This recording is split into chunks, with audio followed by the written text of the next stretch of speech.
Want to eat like a muscle-building champ? Here's a day of eats to grow those muscles. Starting the day strong with a high-protein breakfast. We've got 4 scrambled eggs, a slice of whole grain toast, and a bowl of oats with berries.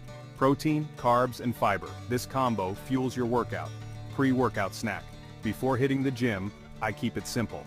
A banana and a scoop of whey protein. Quick carbs and fast-digesting protein for energy and muscle protection. Post-workout. After training, it's all about recovery. A grilled chicken breast, brown rice, and steamed veggies. High in protein and complex carbs to replenish glycogen and support muscle repair. Mid-afternoon snack, I grab a handful of almonds and Greek yogurt, healthy fats and more protein to stay anabolic throughout the day. For dinner I go for salmon, quinoa and roasted veggies, omega-3s, slow-digesting carbs, and a solid protein hit to support overnight muscle growth. Before bed snack. Before bed, it's cottage cheese with peanut butter. Casein protein